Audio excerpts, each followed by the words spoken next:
right, welcome everyone. So it's my first time giving a real lecture in a year and a half, and I'm super excited about this. Here we are.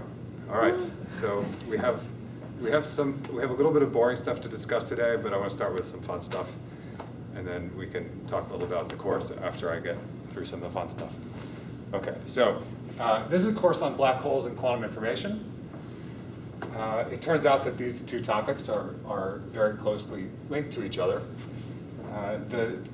The alternate title, you could say, or subtitle of the course is the information paradox, which refers to a paradox involving black holes and quantum mechanics that was introduced by Hawking in the 1970s.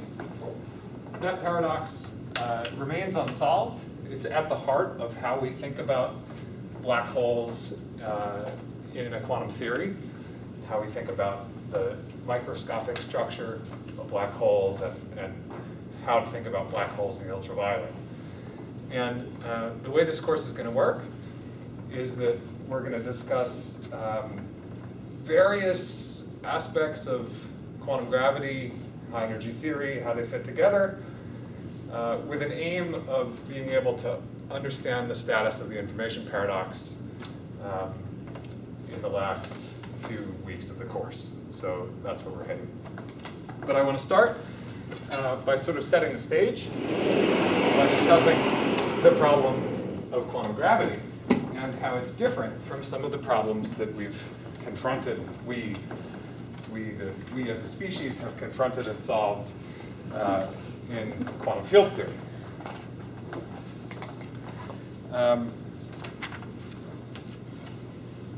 So why is it, what do we know about, we are low energy observers, low energy experimenters. What do we know about the quantum theory? Why is it a problem? And what kinds of theories are we going to be studying? So there's an experimental fact that we might as well start there.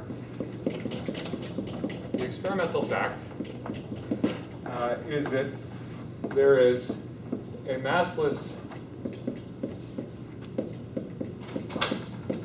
spin-2 field, the graviton. Well, it's the gravitational field. It's called the graviton when we start thinking about it quantum mechanically. And just very general properties of quantum fields tell you that this implies that you have a field theory with diffeomorphism invariance. That is, the gravitational Lagrangian is built from the metric g mu nu, covariant derivative is grad mu, and the Riemann tensor r mu nu rho sigma.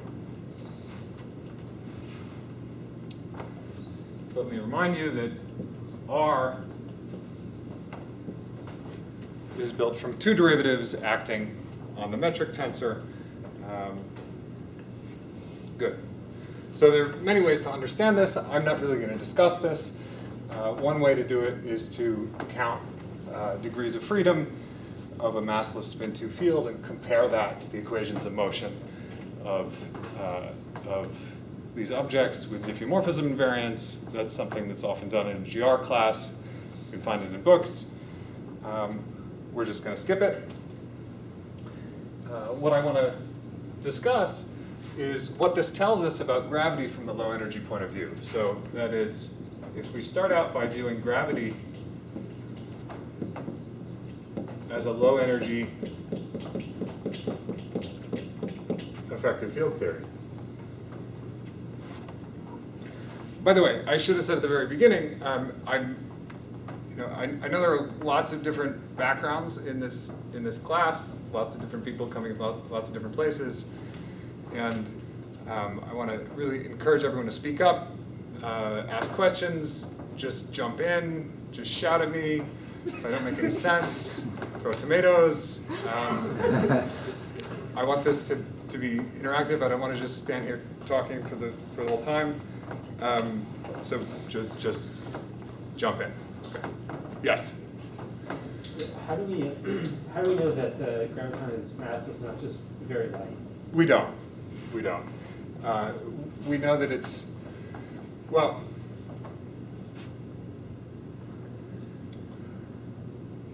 this is true to very high accuracy. There actually are issues. There's a discontinuity between an exactly massless and a nearly massless graviton. I'm not actually sure what the experimental constraints are on that these days, but the simplest interpretation and the one that's consistent with everything we know is that it's massless. Good. Anything else? Yeah. How does massless spin to inflect variance? I don't really have time to get into that. So let's see. Isn't that just kind of equivalent to like when we first learned GR, we think of there's like this reparameterization and variance on like there's the space-time manifold is the thing that exists, and then we're free to pick whatever coordinates we want to put on it. Isn't that like the same freedom here? It's related to that. Well, let me give a very quick answer, and I'll refer you to some notes for the rest. What was the question? The question is, why does the first line imply that there's diffeomorphism invariance? There's a sophisticated argument for this you can find in quantum field theory books, but a quick argument for it is that 10 minus 4 minus 4 is equal to 2. Okay, so did I get that right? Good. Okay, so 10 is the number of components of a symmetric tensor, a 4x4 symmetric tensor. 4 are removed by diffeomorphisms, because a diffeomorphism is one function worth of redundancy. And in a theory with diffeomorphism invariance, another 4 are removed automatically for free because they're non-dynamical. This is something you can read in GR books where you look at the linearized equations of motion in GR. That leaves you 2, which is the correct number of degrees of freedom for a massless field. This argument is explained in more detail in some notes, which I will give you the reference for later in the lecture. Okay, anything else? Okay. So we're just going to try to follow the usual rules of effective field theory. Effective field theory is the theory of nearly everything. Not quite everything, but nearly everything. And we're going to try to follow those rules and see where we get into trouble and how far we can go. So the rules of effective field theory are to first write down the most general action consistent with your degrees of freedom and your symmetries as a derivative expansion. That is, just write down everything that could possibly show up to some order in derivatives. If we do that for gravity,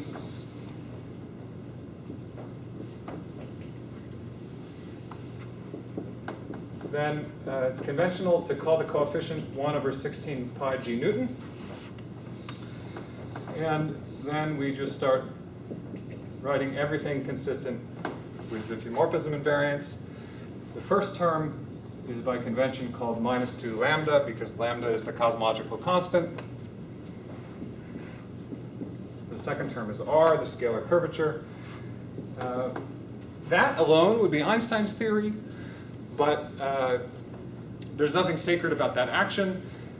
We need to follow the rules of effective field theory, and those rules tell us that we should keep going.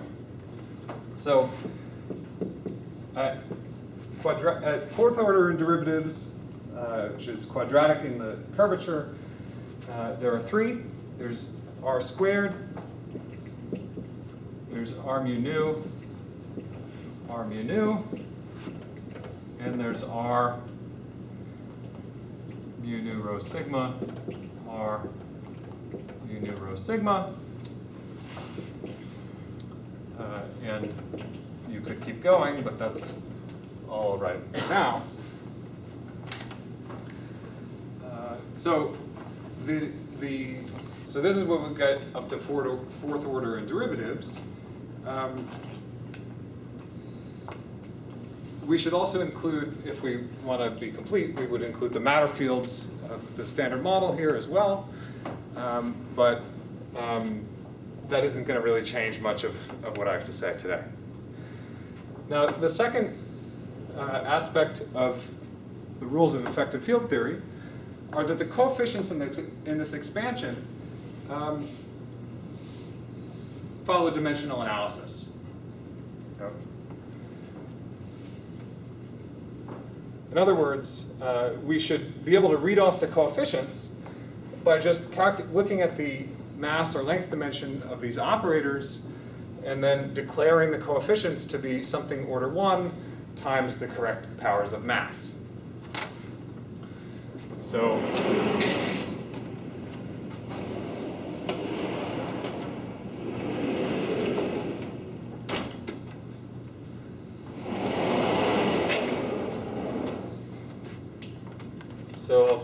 I'll say this rule is that the mass scale is the scale of new physics.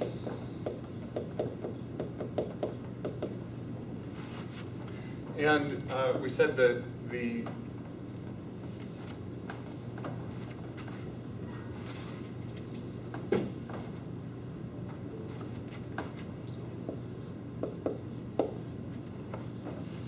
dimensions of curvature, since this is a second derivative of the metric, this has dimension 2.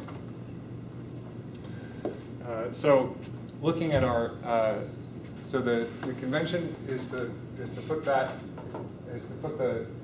give the Ricci, the scalar curvature a coefficient 1, so that's pulled out front. So 1 over G Newton has dimensions of mass squared in 2 dimensions. And in general, we'll call that m Planck to the d minus 2, where d is the number of space-time dimensions.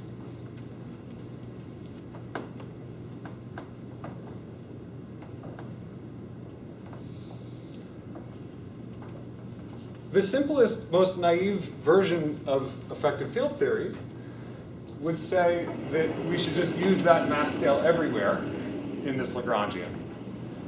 There's 2 problems with that. One is that it clearly doesn't work for the cosmological constant term. That's just an experimental fact. We have to live with that, and we need a new scale here. That's the tip of the iceberg of the cosmological constant problem.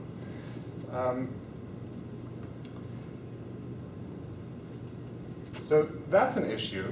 Now, the other issue is that we want to be a little bit more general, actually, and we want to allow for new physics, not necessarily at the Planck scale, but at a lower scale.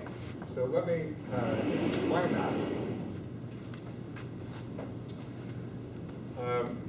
Well, first of all, this Einstein term is non-renormalizable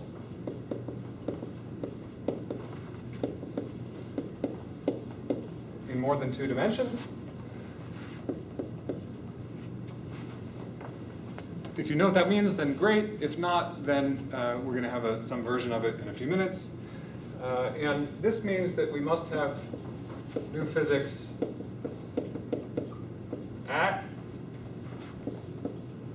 or below m Planck. Both of these possibilities are reasonable. It doesn't, in particular, it doesn't say that the new physics has to be at the Planck scale. It could be somewhere much lower. And in other examples of effective field theories that we know from particle physics, both of these are realized. Is there a question? Well, we know that there has to be new physics below Planck mass, from like dark matter, for example. Yeah, when I say new physics,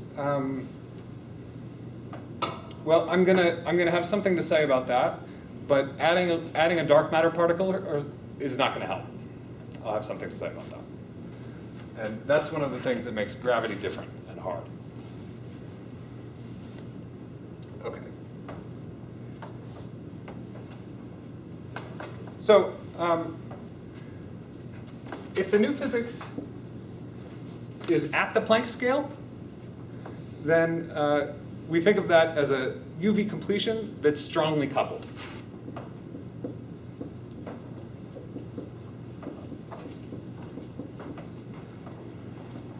If the new physics is below the Planck scale, then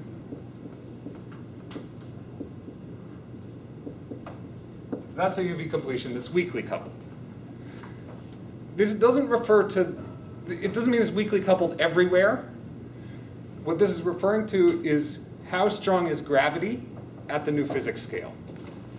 Okay, how strong is gravity? Well, gravity becomes strong at the Planck scale, as we're going to see in a minute. So if the new physics is below m Planck, then gravity can still be weak at that scale.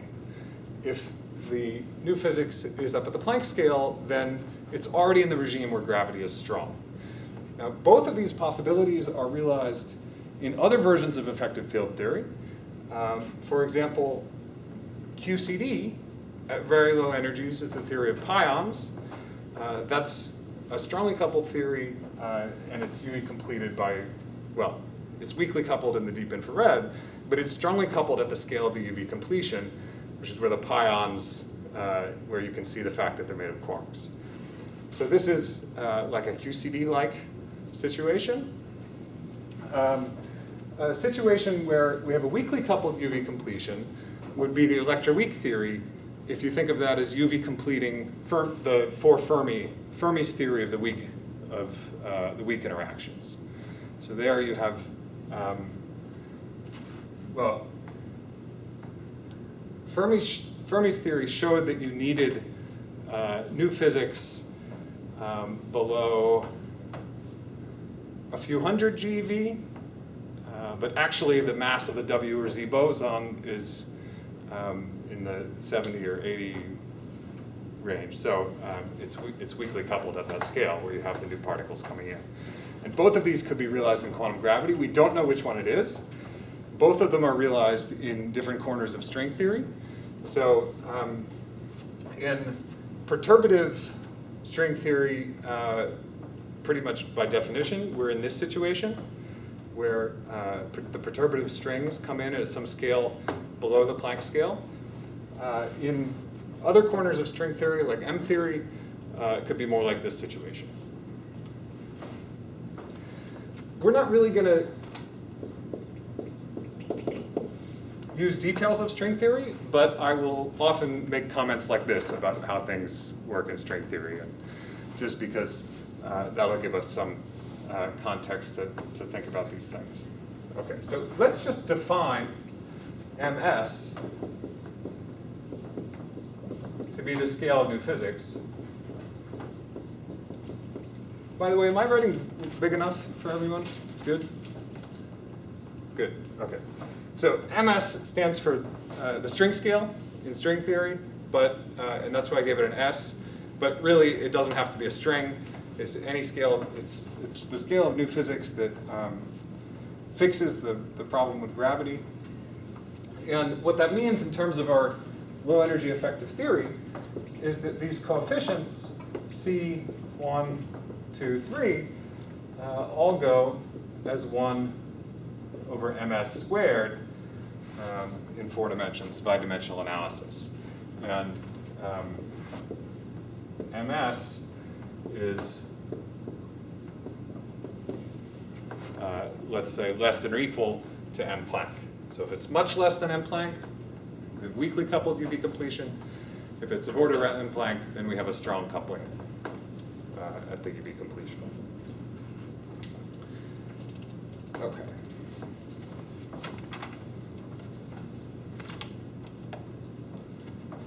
Now, the first point I want to emphasize is that this theory, with lambda and g Newton set to their experimental values, and these higher coefficients, including all the dots, set by the string scale or the Planck scale, take your pick, is a perfectly good quantum field theory below ms.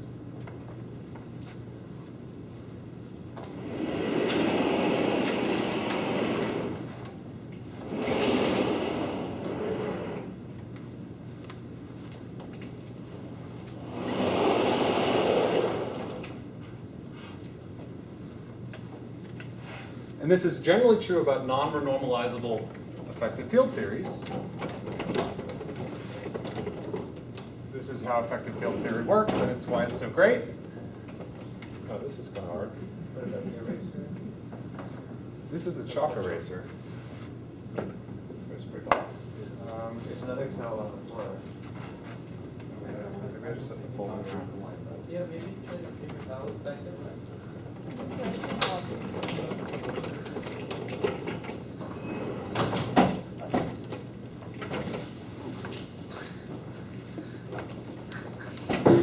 I'm getting exhausted by the end of it. Could be a bit better. If you want to give it a shot. No. I'm sorry. You've got another board. These are a bit softer.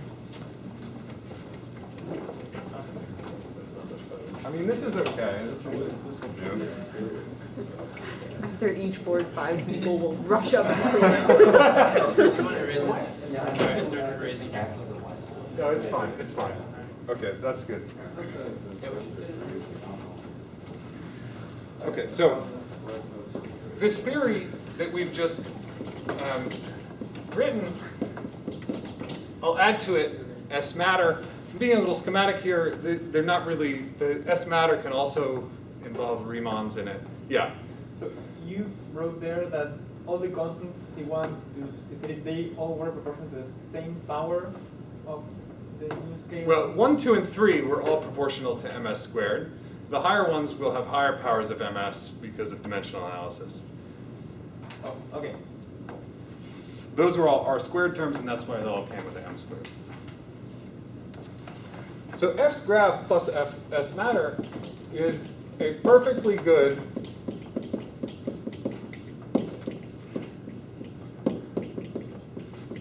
theory of quantum gravity for energies much less than the string scale, or ms. That is, you can use this theory to calculate loops, you can calculate Feynman diagrams, you can follow all the usual things that you would do in a quantum field theory textbook and do them for this theory. At low energies, gravity is not mysterious. There's RG running of Newton's constant, quantum corrections to the gravitational force law. All these things can be calculated and are perfectly reasonable. They're very tiny. You're not going to be able to match them to experiment because they're too small, but there's nothing wrong with the theory at these scales. You just need to be careful when your theory is reliable, and it is not reliable once you reach ms. So before we get into that, I'll just mention this example that you can have quantum corrections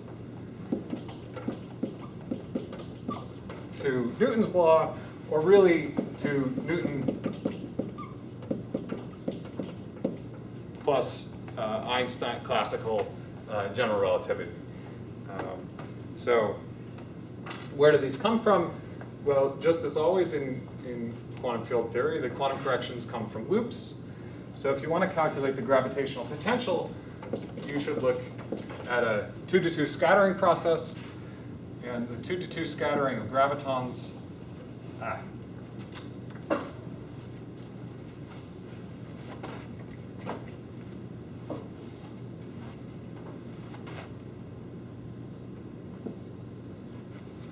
Has the tree level diagram, then it has loop diagrams, like this one.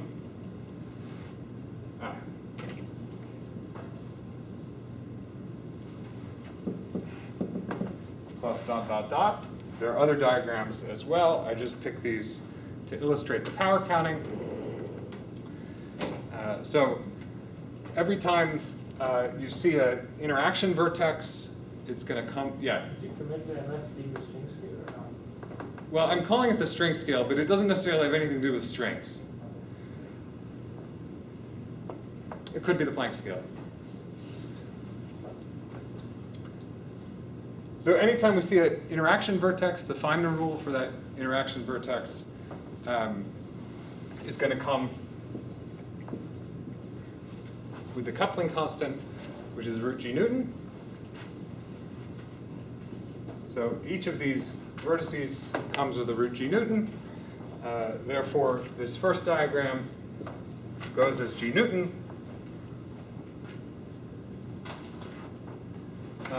And we said that this is 1 over m Planck squared. So this is a e squared by dimensional analysis. This diagram must grow with energy. We need the dimensions. If you actually calculate the diagram, you're going to get something dimensionless. So we need the dimensions of energy to make up for the dimensions in the coupling. And without doing any calculations, we know that this diagram is going to grow at high energies as energy squared over m Planck squared. A diagram like this one has 4 interaction vertices. So this is going to come with a g Newton squared.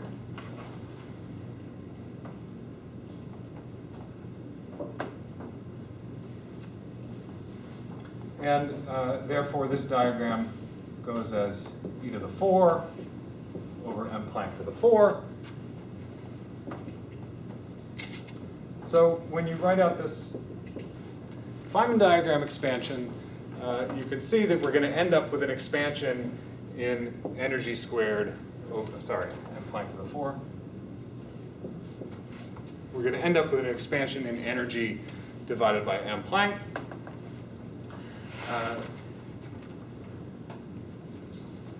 I've been a little quick with the dimensional analysis here because we said that there was actually a third dimensionful quantity, the string scale.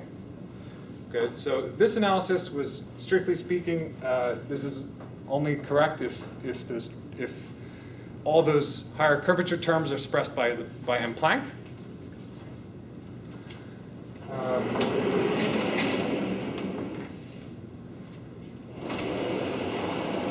Otherwise, you'll get powers of ms contaminating our dimensional analysis.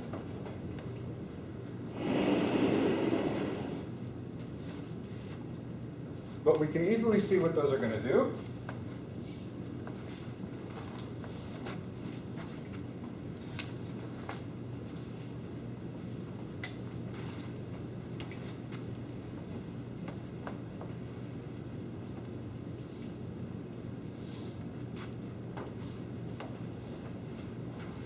The point is that interactions will still always involve g Newton. There are no interactions that don't have a g Newton, since that was an overall coefficient of the action. Every interaction will have a g Newton in it. So the theory is weakly coupled. That is, these diagrams are small for energies much less than the Planck scale. This is true even if ms, even if there's a separation down to the string scale. In particular, if we have a hierarchical separation between the string scale and the Planck scale, then gravity is weakly interacting at the string scale. So there's no immediate obvious problem with applying our effective field theory at the string scale. However, there's a non-obvious problem.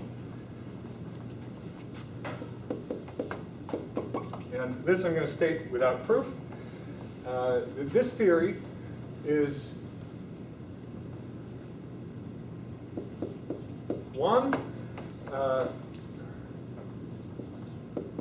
non-unitary, or 2, acausal, or both,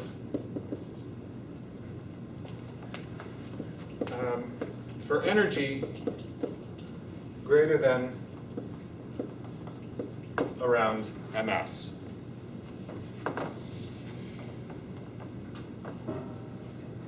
Okay, so the picture I want you to have in mind is that there's some IR scale, then way above that, think like 10 to the 15 GeV or something. There's the string scale, and then hierarchically above that, there's the Planck scale. And this Lagrangian that we've written down is perfectly good for calculating everything as long as we live down here well below the string scale. As we start going up in energies, we're not going to hit a problem with the perturbation series breaking down unless we go up near M Planck. In QFT lingo, perturbative unitarity is not going to be a problem unless we go up toward M Planck. But there's a more subtle problem that comes in already at M string. And that problem can manifest itself in 2 ways. One is through non-unitarity. The way that typically happens is if you write down the equations of motion, you have now a higher order differential equations for the equations of motion, because we had all these higher curvature terms. When you have higher order equations of motion, typically you end up with extra degrees of freedom, and those extra degrees of freedom might not be unitary. Those are called ghosts. The other thing that can happen, if you work very hard, you can, well, not very hard, if you work, you can get rid of the ghosts. You can find higher curvature terms that don't lead to ghosts, but those lead to acausal propagation of the graviton. Yes? Wait, so you mean if you just cross out some terms because you say these give ghosts, then you're still left with acausal Correct. propagation of the graviton? Okay. Correct. Yes. Yeah, they're 2 separate issues. Okay. Even second order equations of motion can lead to acausal propagation of the graviton. Yeah. That's a relatively recent discovery. That's like in the last 5-7 years or something.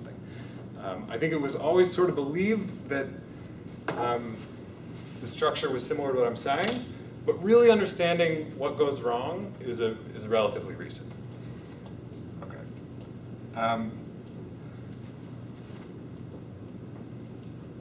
So, yeah. Is the non-unitary completely analogous to WW scattering non-unitary? No, that's like up here. Ah.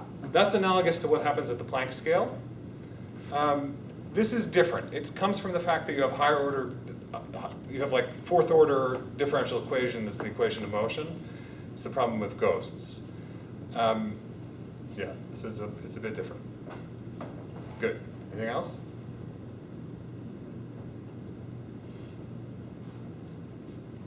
Okay. Now, we should not be afraid of these problems. Effective field theories, what effective field theories do for a living is tell you about the infrared.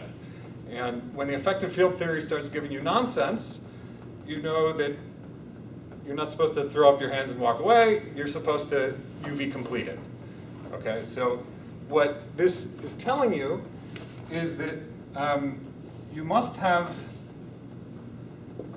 some new degrees of freedom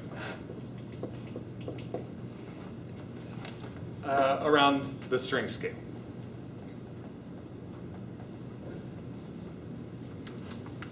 This is to cancel the ghosts? Or Well, yeah, you could say it that way, either to cancel the ghosts or to cancel the acausal propagation, or to prevent the theory, ultimately to prevent it from going to strong coupling. I think saying it that way is a little bit, it's correct, but I don't know if it's a great way to think about it, because it's not like the ghosts are really there and you need to cancel them.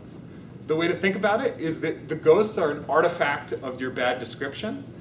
And when you start to see that there are ghosts in your theory, what that really means is you've gone beyond the approximation that you were using, and you should just throw it out and make sure you're using a different theory instead. So yes, they cancel the ghosts, but yeah. Why if you write words there when it sounds like you're saying there are ghosts and it is acausal, but wrote or? Yeah, it depends on the exact details of the higher curvature terms. There's some choices of higher curvature. A generic choice of higher curvature terms will lead to ghosts. But if you pick the coefficients, you can pick the coefficients in a way that there are no ghosts, but then you get acausality. And so what about the both? Do you get both? Oh, I think if you have ghosts, it's also acausal. Oh, okay. Yeah. These are all due to like quantum corrections, right? Not just like writing down the extra terms and writing down what the new Einstein equations could be. The ghosts are actually so this one.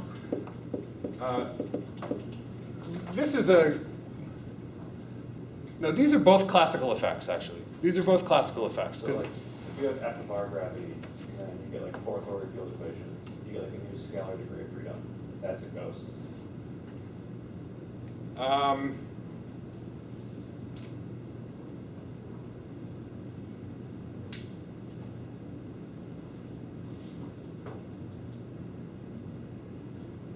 I think there are ghost-free models like that.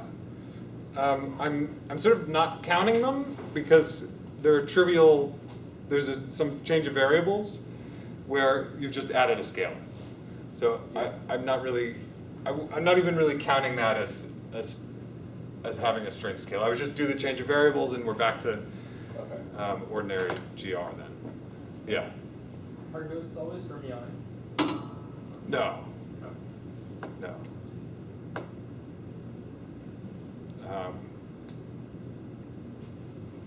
Yeah, there's also more discussion of ghosts in the reference that I'll give you in a minute.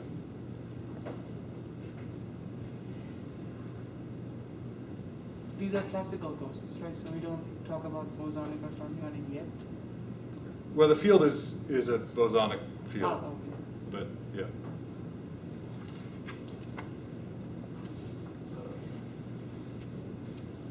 But ghosts don't obey statistics theorem, right? So they would have to be non-integer spin if they're bosonic ghosts. Is that right? No, they're integer. I think they're integer spin. I think the simplest example that people like to talk about is actually a scalar mode, just with a wrong sign kinetic term. They're always like Riemannian numbers? Sorry? Are they always Riemannian? No, they're regular, just regular fields.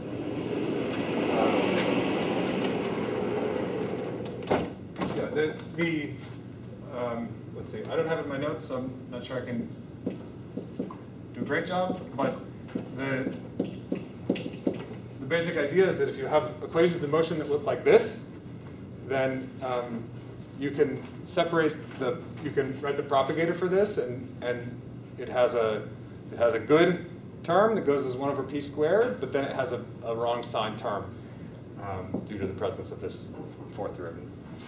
So when you say terminology of ghosts, it's purely pedagogical in relation to the typical ghosts that we see in ordinary QFT? No, it's wrong sign kinetic term. So I think I don't know. Maybe they're do you mean like Fedorov-Popov ghosts? Yeah. Okay. I was saying that, Sorry. I'm saying the terminology is like just because of the pedagogical Well, those are also ghosts in a similar sense, but because of gauge invariance, that is not a sickness. That's actually there to cancel another thing that would have been sick and leads to something consistent. In this case, they're not Fedorov-Popov ghosts, they're just plain old ghosts, and that's bad. Yeah, there was this old description about ghosts that said that they were like poles without particles, something like that. Poles without So a wave particles. function has poles, but that doesn't really mean something physical. Well, I had in mind poles with the wrong sign. I mean, a pole is a particle. If you see a pole, That, Yeah. that corresponds to particle. But if it has the wrong sign, it's going to lead to non-unitary scattering amplitudes.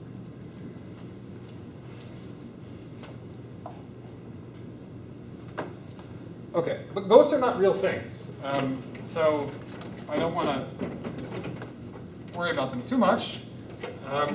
The ghosts, or the acausal propagation, is just telling you that your approximation is breaking down.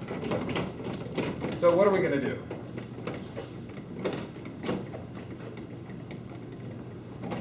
If I ever finish erasing the board.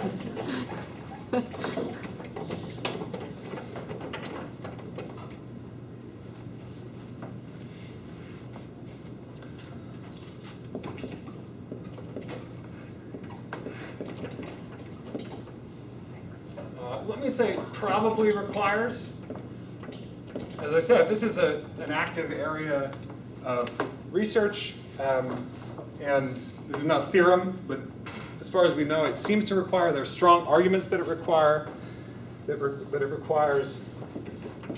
either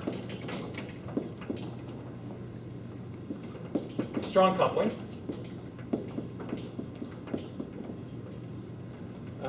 that is, there isn't really a string scale, there's just the Planck scale, and all the higher curvature terms are at the Planck scale. So if we try to take the theory up to that scale, we just don't know how to calculate anything. Or an infinite tower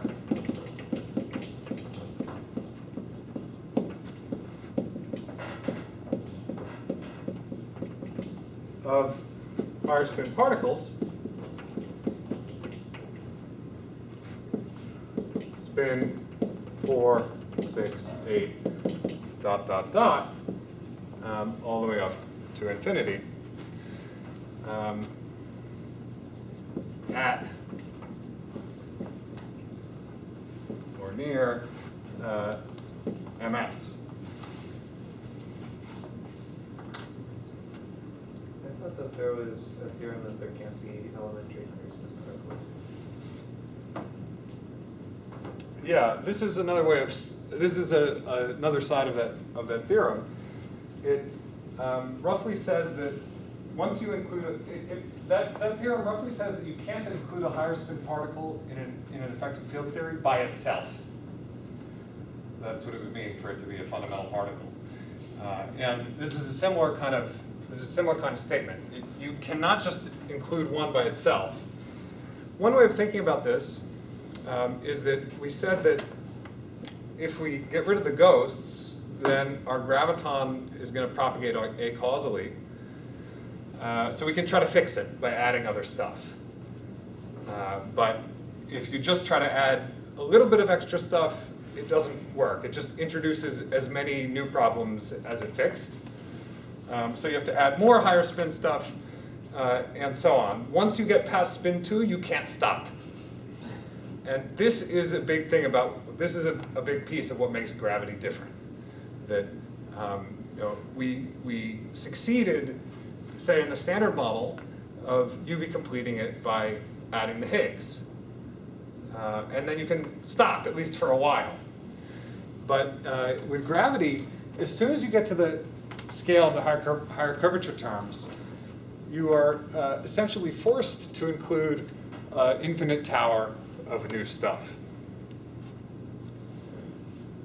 Unless option 1 is the right answer. That's right. That's right. And then we have relatively less idea of what the possibilities are if the UV completion is strongly coupled.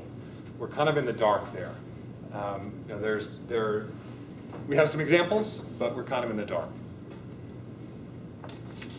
Now, what is this infinite tower of higher spin stuff? Well, one possibility is that this is a string of string theory. Okay, so in string theory, you have a string, and the normal modes of that string, roughly speaking, are this tower of higher spin stuff. Now, in string theory,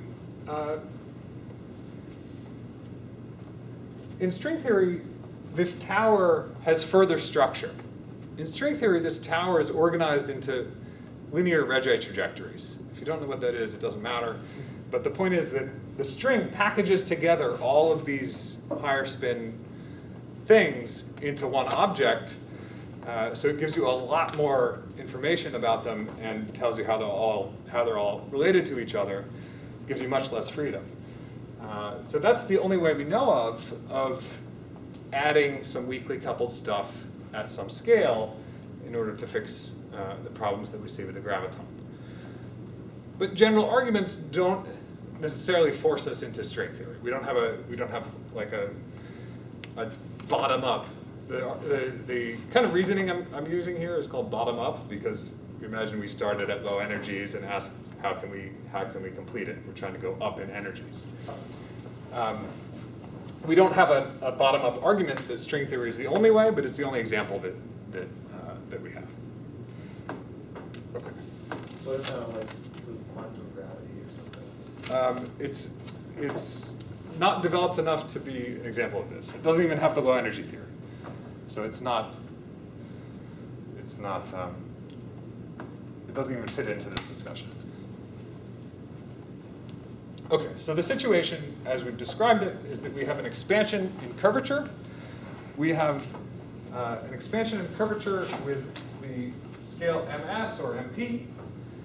The effective field theory that we've constructed is a perfectly good quantum theory of gravity at energies much below the string scale. New physics of a somewhat exotic variety with lots of higher spin fields is required at the energy ms. So that's the situation. The real problem, of course, with quantum gravity is understanding the theory in the UV.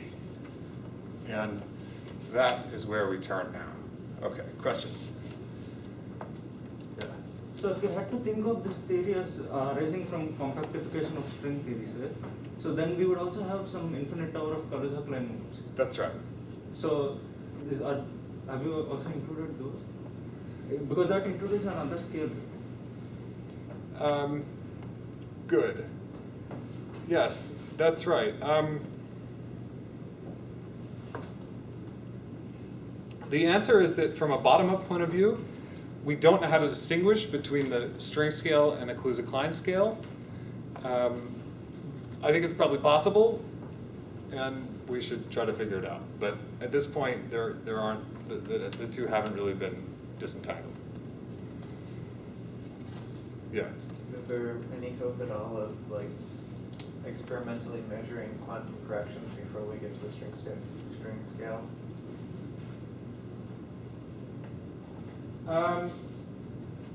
As far as this effective field theory goes that I just described, the answer is no, I think. I mean, we could always be surprised, but I think the answer is no. So remember those order 1 coefficients I was talking about? There are experimental constraints on those coefficients, which we expect to be order 1. The experimental constraints are embarrassingly bad. Like, they constrain those order 1 numbers to be less than like 10 to the 50 or something. I don't remember the numbers. But the point just being that the curvatures that we can access, say with solar system, high precision solar system probes are extremely small. So the bounds we have on those coefficients are extremely weak. Now, with more recent, like high curvature tests of general relativity, like in black hole mergers, I think we can significantly decrease the size of those bounds, but not to the point where we're going to see the quantum corrections.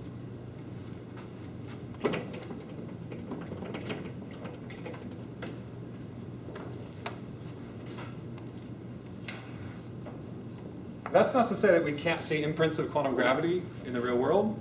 I don't want to give that impression. But it's not going to be through like corrections to the Newtonian potential. That's not going to happen.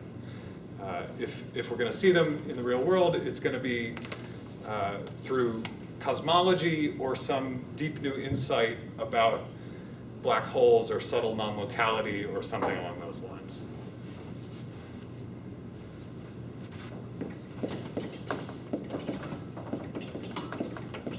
Okay.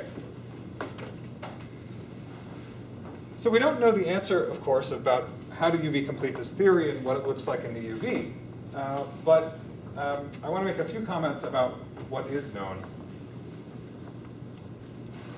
So first of all, it's often said, so I'll write it in quotes,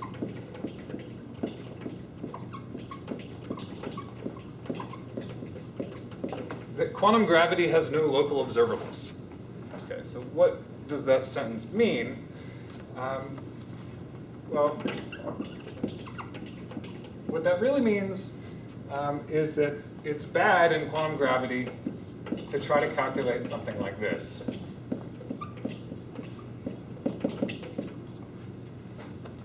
A correlation function of local operators. That's the kind of thing that we would be able to calculate in quantum field theory. We love to be able to calculate. But you're not allowed to calculate that in quantum gravity, or rather, it's not physically meaningful by itself. The reason for that is diffeomorphism invariance. X here transforms under diffeomorphisms. So this is a little like calculating something that's not gauge invariant in a gauge theory. So what do we calculate? So the things that the good observables are quantum gravity. Well, I'm not going to try to give a whole list, but I'll mention a couple of them. One is the S matrix. When I say the S matrix, I'm referring to quantum gravity in asymptotic Minkowski space.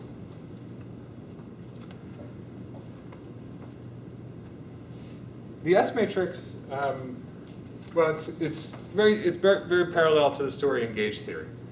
You can't talk about correlation functions of charged operators in gauge theory, but you can scatter charged operators in gauge theory, like the electron, for example. Okay, and same sort of thing in gravity. We can talk about the S matrix because that's defined at infinity.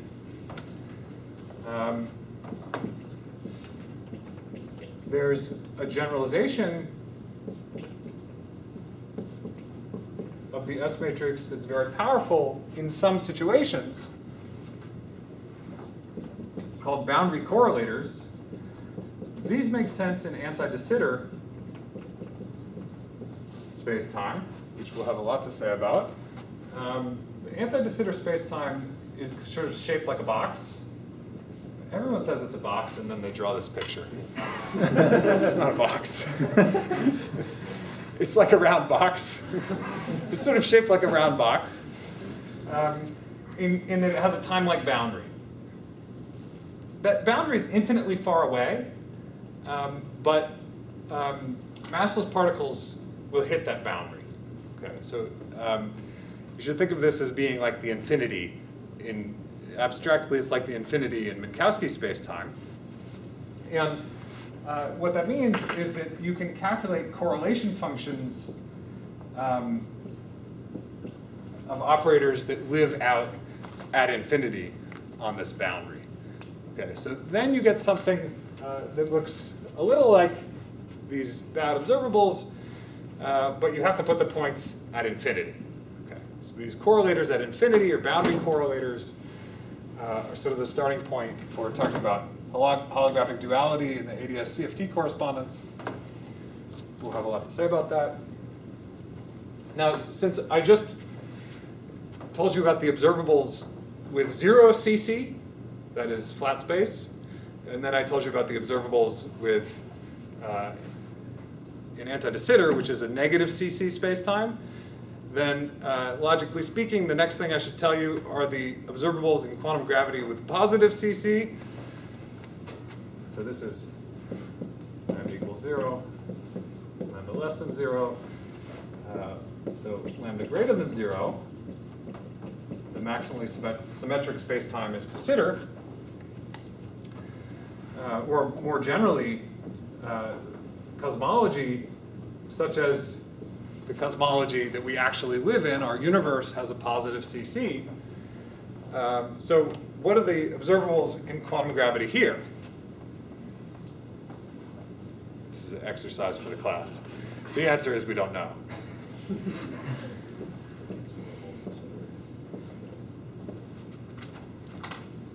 There is no corresponding notion of infinity in cosmology or in de Sitter space or in our universe where you can define good diffeomorphism invariant observables of boundary operators. So this is a mystery. It's probably a deep mystery, and it's one that people think about a lot, but it's really hard.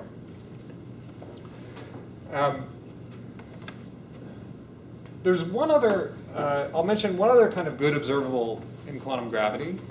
And I won't really try to define it, but I'll just call it a relative observable. So what does a relative observable mean? Well,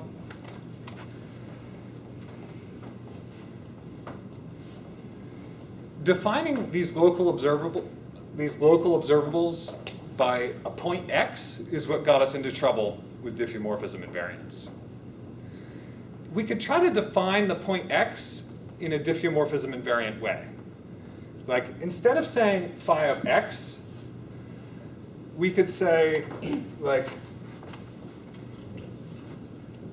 phi evaluated at some event. Like, for example, we take a clock and we put it near infinity, and we throw the clock into a black hole, and then we could ask, say, what is the expectation value of the field phi when that clock that I threw from infinity strikes midnight? There's no problem with diffeomorphism invariance in that question. That is a perfectly good diffeomorphism invariant observable that I think probably should make sense in quantum gravity. We're not very good at dealing with observables like this, and they're non-local. You could tell from the way I phrased the question that you can't just talk about, if you want to talk about a point x, you can't just talk about the point x. You have to do something like I just described, some kind of experiment, like the clock thrown in and wait till it strikes midnight or something. Okay, so those are great, but they're hard to work with, and we don't understand very well how to do it. Yeah? When you say it's at infinity, you mean temporal infinity?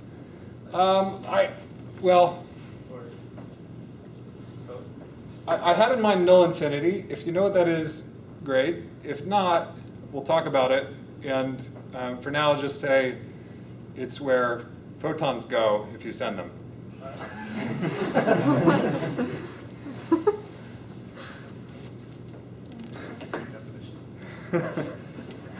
And why do boundary correlators at infinity have a bit of trouble with diffeomorphism invariance? What does that have? That means Yeah, good. Okay, so I tried to gloss over that. The question, I guess, is if we move this point x to infinity, it's still point x. How come there's no problem with diffeomorphism invariance? And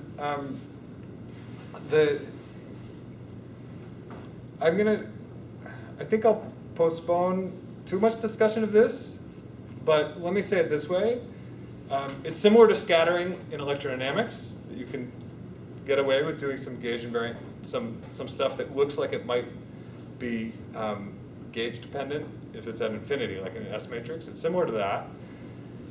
The reason for it in both cases is that gauge transformations that go all the way out to infinity are not really gauge transformations. They're physical symmetries. They're physical symmetry transformations.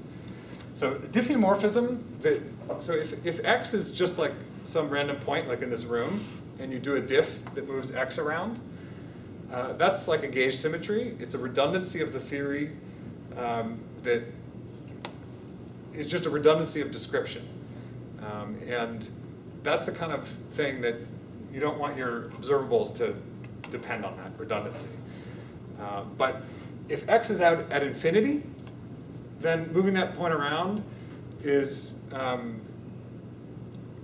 physical transformation, is not a gauge transformation. And it's okay for stuff to depend on physical transformations.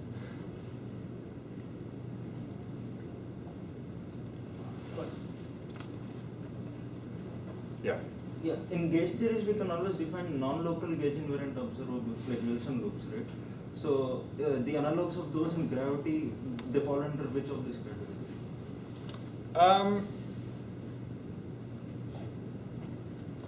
Well, because I guess since you just said that like diffuse on the boundary are physical, so I can always like tether a point in the bulk to all the way to infinity. yeah, that's right. So if you can talk about non-local things, which sort of tie a point in infinity, that's exactly what I was trying to do with this one.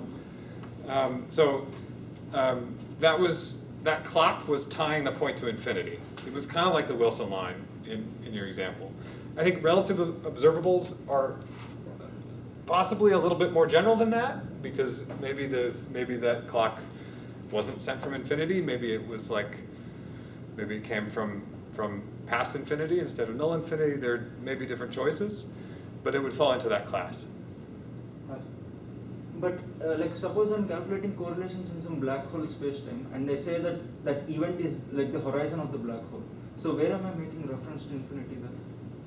The horizon of the black hole is not something that you can determine locally. So that's a very non-local statement that you made. Yeah, it's non-local, but I'm not making reference to infinity. Well, actually, the horizon of a black hole does make reference to infinity. It makes reference to future infinity, because it's by definition defined from future infinity.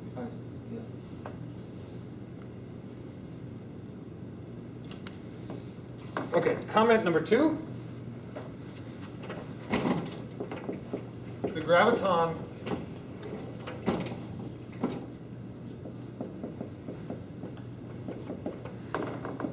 is not composite. This is called the Weinberg-Witten theorem.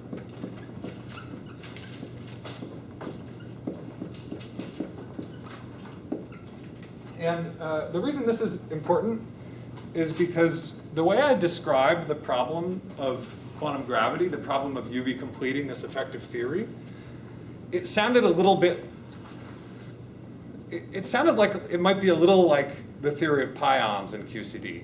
So the theory of pions in QCD is weakly coupled at low energies. It's a perfectly good, non-normalizable effective theory, well below the QCD scale. And the pions are composites of the quarks. And furthermore, when you go up to the QCD scale, you get an infinite tower of higher spin particles. It's kind of like the infinite tower of higher spin. That's different, but a little bit like the infinite tower of higher spin particles I suggested here. But the point of the Weinberg-Witten theorem is that the graviton cannot be like the pion in QCD. The actual statement of the theorem is that if you have a massless spin-2 field, a graviton, then T mu nu, the stress tensor of the theory, cannot be gauge invariant.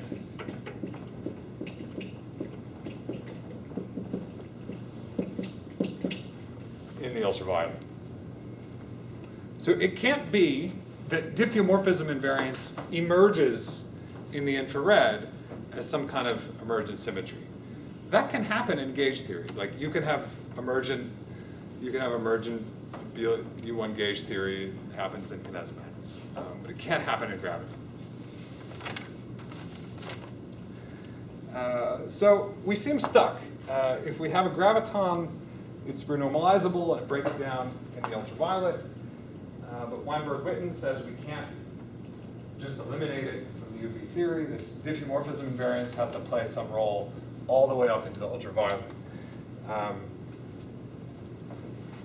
So what are the options? Well,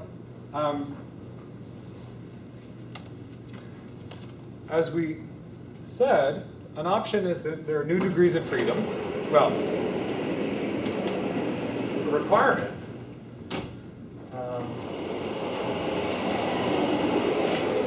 not a requirement. An option is that there are new degrees of freedom below the Planck scale that change the theory, like strings. Another option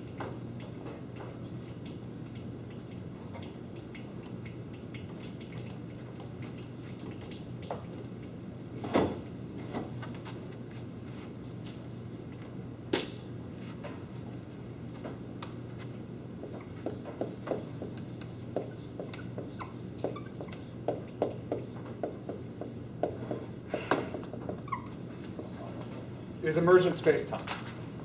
So emergent spacetime is the idea that spacetime itself is approximate. That the UV theory doesn't live in the spacetime that we see. It lives somewhere else or nowhere at all. And the spacetime that we talk about only makes sense at low energies. And the graviton emerges somehow from that UV theory. Now, this evades the Weinberg-Witten theorem because the UV theory is not a quantum field theory in our spacetime. That was kind of the idea that went into the theorem, is that you had some theory in spacetime. And it's not that.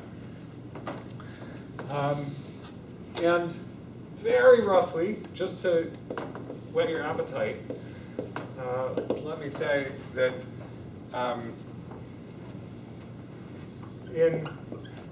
if spacetime is emergent, then gravity is sort of like some kind of hydrodynamic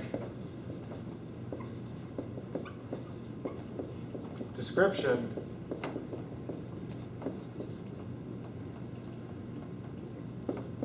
of the underlying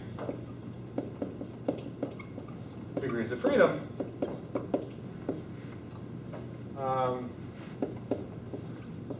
It actually appears to be much more than that. It appears to know much more than hydrodynamic knows about the underlying theory of atoms and molecules or whatever making up a fluid. But very roughly, you can think of it this way for now. Okay. So where does this idea of emergent spacetime come from? How do we study it? How do we turn this into something more precise? It sounds kind of philosophical and vague and, well, vague. So how do we study this? Well, the answer is through black holes. And well, that's a big part of the answer, anyway. And that's what we're going to study in this course, and you're going to learn what I mean by that. But the basic idea, the point I want to make, is that black holes and the physics of black holes give us a window into the UV theory. They tell us a lot about how this UV theory has to behave, and a little bit about the microscopics of that theory. And our goal in studying black hole thermodynamics and the quantum information of black holes is to extract as much information as possible about the UV theory by the physics of black holes together with basic principles like quantum mechanics and relativity. So that's the name of the game.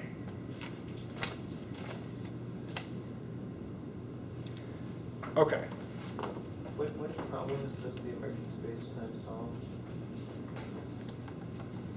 Which problems does it solve? Well, it can potentially solve all of them if it's true. I mean, it's a idea about how to think about the UV completion, and the UV completion has to solve all of these problems. We have toy examples where it does solve all of these problems, but we don't know. We don't know. And I should say also that these options, like adding new particles or emergent spacetime, these are not exclusive of each other. So in string theory, these are both true. So at the same time, that string theory is a theory that UV completes gravity by adding new particles at the string scale, and it's a theory where spacetime is emergent, at least in certain settings. And making sense of that more generally is part of what we're trying to understand. Yeah. Take your Yeah. So if black holes are like the singularities of space-time, then they're sort of analogous to like vortices hydrodynamically, or some kind of hydrodynamic vortices. And I was wondering if there are any sort of concrete analogies there, or is this analogy that you've made just an analogy, or has it been made a bit more concrete in some settings? In ADS-CFT, there's a pretty concrete sense in which this is true, but the correspondence is not the one that you say. So vortices are like microscopic objects in a fluid. Black holes are large, so a black hole is kind of the whole fluid, and it's the say ripples on the black hole corresponding, for example, to gravity waves that are like small excitations of the fluid. Okay, I want to end today by saying a few things about the course. We have a couple minutes left, I think. So first of all, as I said at the beginning, the goal of this course is to explain, one of the goals of this course is to explain the black hole information paradox and the context surrounding it, and in particular, the progress in the last 10 years or so on this 50-year-old problem. Along the way, I'm going to cover lots of different aspects of black holes. Many of them are not focused on the information paradox. They're just things that, sort of the basics of black holes and quantum gravity. And I will make the case that quantum information is an essential tool in understanding this. There's been a lot of interaction between the quantum gravity community and quantum information community in the last 10 or 15 years. And I want to explain what that's all about. Concretely, we're going to start with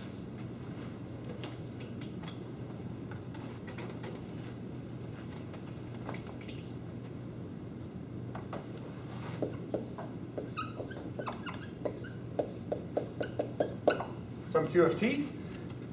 In particular, I'm going to spend a few lectures explaining some of the aspects of QFT that are not typically taught in an introductory quantum field theory course.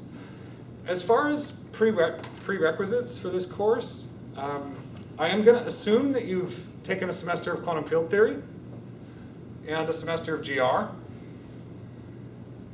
If you haven't, then you're welcome to stay. I think you can get by. I think you can get by without having taken that, but some parts of the course just won't make any sense.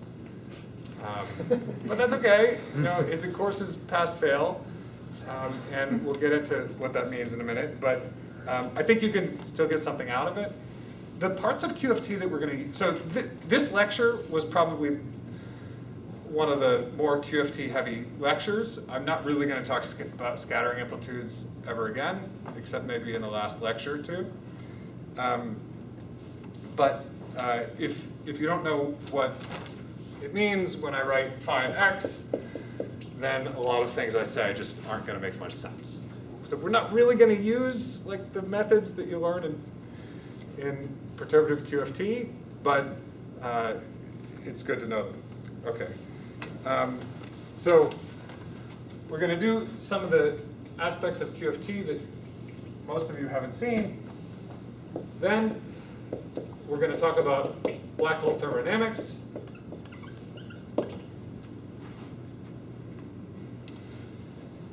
And then we're going to talk about the relationship between gravity and quantum information, and especially about Hawking's paradox.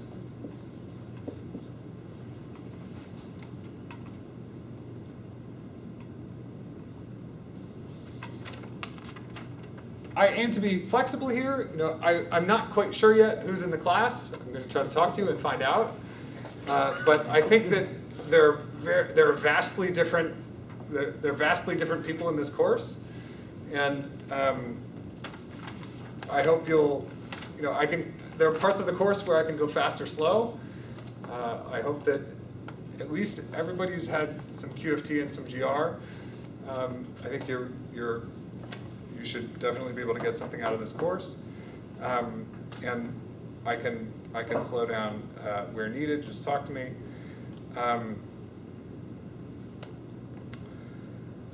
Good. Let's see. Questions?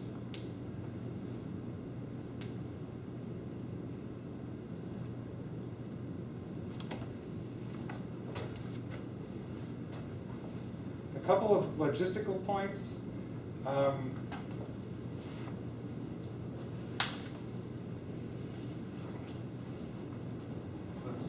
Okay, so there's a syllabus, which I will put on the Canvas page, but I'm gonna do, anything I do in this course that goes on the web is gonna go on my own personal website, because then you don't have to be registered to see it. And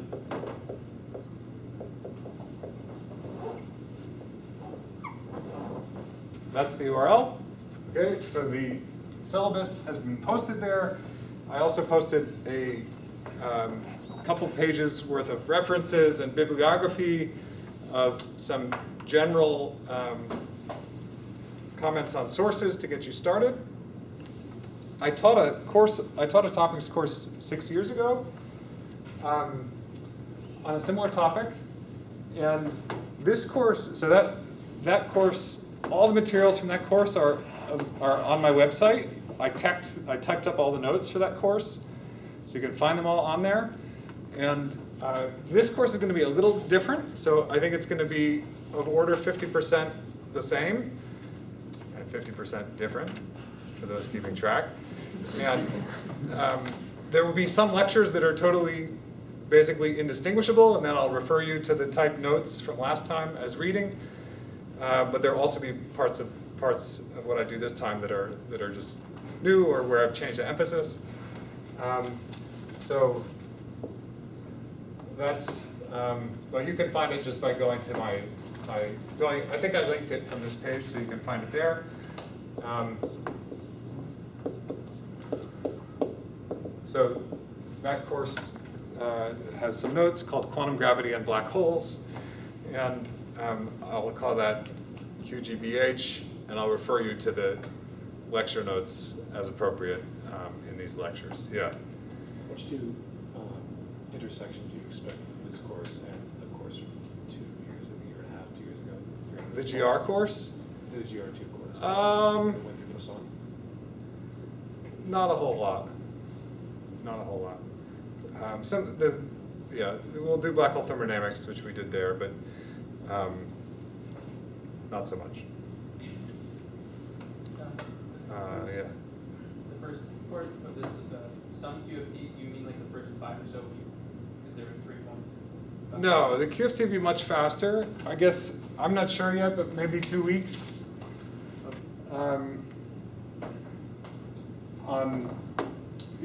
Maybe 2 weeks of QFT, and then these will smoothly fold into each other. So that'll be the rest. What else do I want to mention from the syllabus? This course, as I said, is pass-fail. Everybody should register. It's important to register. Graduate students who feel that they don't need to register should especially register. So it's important that we have people registered for the course. That's how we get to teach courses like this. So please do register. The course is pass-fail. To get a pass, you have 2 choices. You can either